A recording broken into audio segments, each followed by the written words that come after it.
All right, welcome back to my channel, Smirking Gun. This is Rob, and we are here once again to talk about Game of Thrones Season 7. This is Episode 5, Eastwatch. Another fantastic episode, a lot of things being set up, another crazy cliffhanger. I wouldn't necessarily call it a cliffhanger, but it definitely makes you want to immediately watch the next episode. This has got some crazy setup. You can tell the finale for this show this year is going to be nuts. So let's just get started. This is full of spoilers. So if you've not watched it yet, this is literally taking place a few minutes after the episode aired. So I'm trying to keep it fresh in my head. So let's get started. Okay.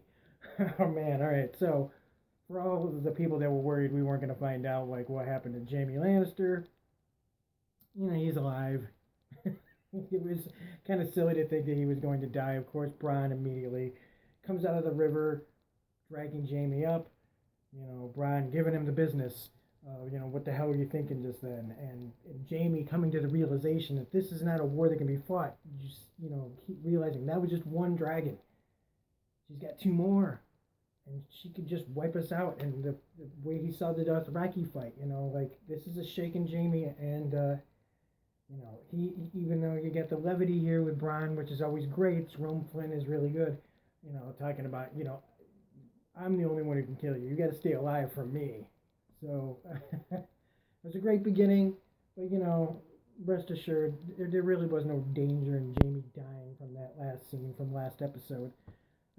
If and when Jaime dies, it's going to be much more, let's call it poetic justice, probably. So now we've got Tyrion. He's walking the battlefield, seeing the aftermath of a dragon attack on an army. Lots of ash. Lots of dead bodies, and there's this look of concern in his face, and for a guy who's always wanted to see dragons, maybe the realization of what it actually looks like to see a big war fought with a dragon and a Dothraki army isn't really the nicest looking thing after the fact. But I'm totally on board with it. I mean, wipe the Lannisters out. Let's go. I'm not thinking I'm thinking Tyrion. Come on, man. This is what happens. This is what's gonna happen, So, you see the Dothraki bringing all the people that were left that did not die in this battle, including Sam Tarly's brother and father, the ones who helped the Lannisters wipe out the Tyrells. They're there in front of Drogon and Daenerys, and it's great seeing the dragon like that, like this really powerful statement to these people saying, look. The bitch in King's Landing, Cersei, the crazy, crazy, crazy lady, she's telling you one thing, I'm telling you that's not me. And you can either, again, a little maybe too harsh, I don't know. She's not really listening to Tyrion anymore, so as far as certain things go, she's listening to the late Olenna Tyrell, be a dragon.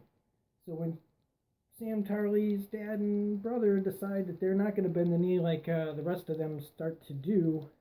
She, much to Tyrion's trying to keep them alive, put them in chains, blah, blah. She's like, I'm not here to put people in chains. That's not, what we're putting people like to the task. Like, so if they want to die, which I was like, kill them. You're not going to be able to trust these guys even if they bend the knee anyway. They turned on Lady Tyrell for the Lannisters in a heartbeat, so why would you trust their bended knee anyway? I digress. So they don't. She has Drogon to torch him, which I was all on board with. Sometimes, you gotta make an omelet, you gotta crack a few eggs, and these were bad eggs. They were not going to be trustworthy.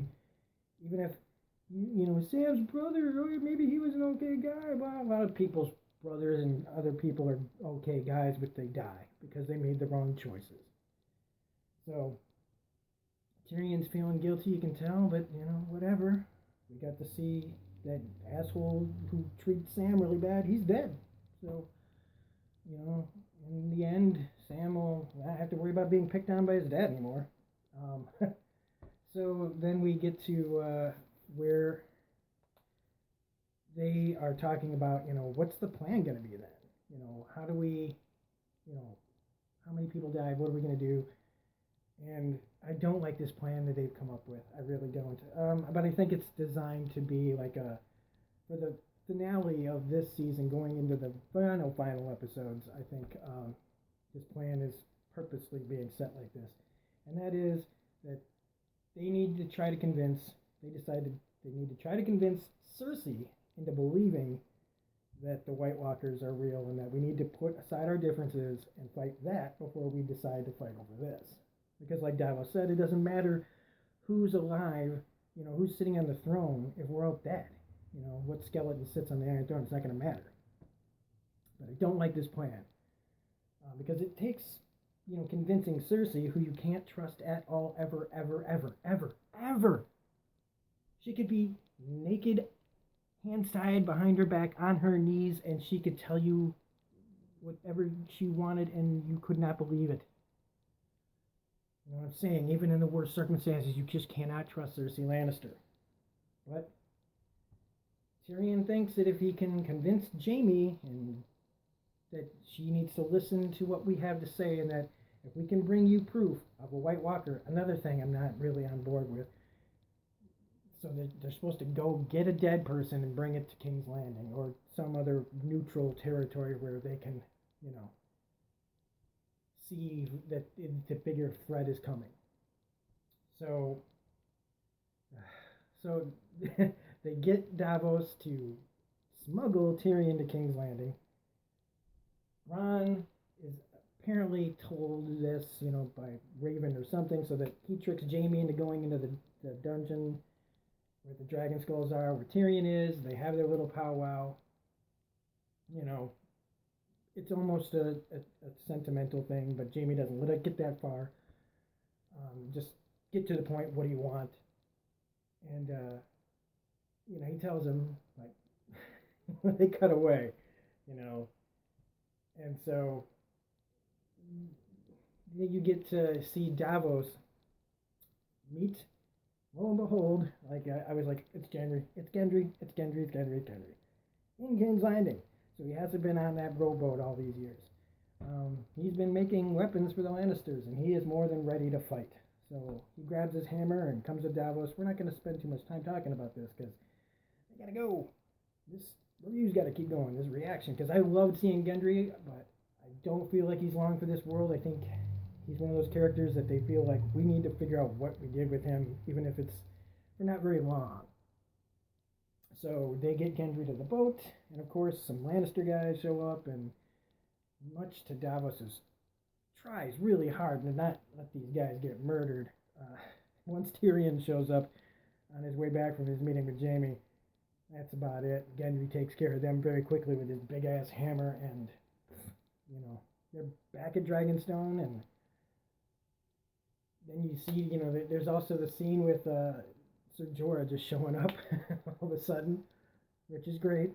But again, this is one of those episodes that, you really gotta, forget about time working in any kind of fashion that makes sense. Whatever. Just go with it, right? So Jorah's back. And I almost forgot to bring it up because earlier, the dragon lets Jon touch it. And I don't think there was anybody watching this episode that didn't think something's going on here. Daenerys feels it. Jon feels it. That fucking dragon feels it. But they, the dragon, I think, knows more about it. It can't talk and say, hey, you're a Targaryen. He's a Targaryen. You guys should have babies. But we all can see it as an audience member, We all know that these two should probably be together. But that's something for the future. It's really cool. But, I mean, come on. That dragon would not let anybody just touch it. Not even Tyrion, really, right? So this should be a big fucking sign, and I do think Daenerys is kind of on the trail somewhere that this means something big. And now we've got, the stuff at Winterfell, where I'm telling you, man, I was sitting there watching it with my dad, going, Arya's, thinking, and Sansa's thinking is quite different now, and very much I feel like Arya thinks a little bit more like Littlefinger than Sansa does, because they all kind of feel like they're making plans on what if Jon doesn't come back. And they don't, like she says to Sansa, I know you don't want to think this, but you're thinking it anyway. Like, what would happen? How would I take over? And we all know that's what Littlefinger's thinking. At some form, that's what he's thinking. And Arya's all over this shit. The problem is that she's seeing what's going on with Littlefinger, and he's getting messages brought to him and whispers. He's found his little birds or whatever, in Winterfell. Arya's spying on him. She sees him talking to the Lords of the Vale and the head of the Lords of the Vale, the general or whatever, and one of the guys that's on Jon's side. They're whispering too. Then you see the Maester talking to Littlefinger outside his room with this little piece of parchment that's supposed to be the only one. And I'm just like telling myself, I'm like, Arya, you gotta be really careful here, because if there's one person you don't want to underestimate in this goddamn show, it's Littlefinger. No matter how much people hate him, I respect him the way he plays the game. He is always thinking more than one step ahead. Like what he's told Sansa and other things, always fight every battle in your mind. Anything that can happen, see it. See everything, and then you're never surprised. And are you going in there looking, which is too convenient? I was like, watch out, and boom, lo and behold, she does find this scroll, and Littlefinger knows that she's seen it. He's standing right there, so she's playing a dangerous game. They're all very closely, they could very quickly fall into Littlefinger's hands, especially without Jon there. So I was really worried about Arya for a second there. But now we got we got Sam at the Citadel, and basically, they won't listen to him again. This is another part of the episode I'm just going to quickly get through, because he does what he's been doing anyway. He's grabbing scrolls, and he leaves, and he's going to figure it out himself. Nobody's going to listen to me. I'm going to get my shit that I need and get out and find people that will listen to me. Good on you, Sam. The Citadel is better. They need you, but screw them. Those old guys aren't going to listen. It's like freaking Congress and shit. So now we've got Davos, Ser Jorah, Gendry, Jon, the big ass dude. What's his name? Damn it. The dude who's in love with Brienne. I can't believe I'm blanking on his name. And then we get to Eastwatch there with them, and you see the Brotherhood of Banners and the Hound. This motley crew of people ready to go over the wall at Eastwatch, go through and get themselves a dead person. And that's how it ends. It does feel like the Dirty Dozen. You get this like very odd group of characters together that all have to work together, that don't trust each other for the same goal. And Jon says we're all on the same side, we're breathing. That's about it, I would say. But I'm really looking forward to next week's episode, because you put this group of people together, and there's going to be some entertaining shit going on. Very dramatic, if you've seen the preview for next week. Like I said, it doesn't look like it's going to go that well for them. But this was a great episode. This was, it doesn't have dragons blowing up, whole armies and shit like that. But we have a lot of good setup, really good things happening, things that are really getting intense. The thing with Arya and Littlefinger, man, has really got me on edge.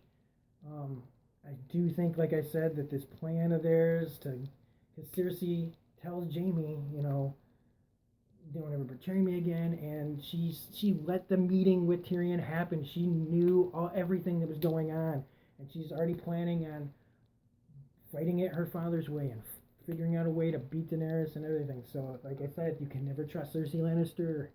But a great episode.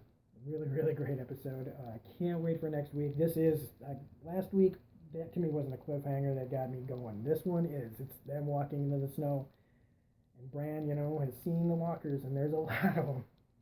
So, anyway, that is my reaction. This is a 5 out of 5, a 10 out of 10 as usual for this show. I don't even know why I always review it almost a 10 out of 10 every time. But, tune in next week. Please hit that like button. Please hit that subscribe button. And as always, this is Rob from my channel, Smirking Gun. We will see you next week for more Game of Thrones. And that's about it. Have a great night, and please tune in next week. Bye.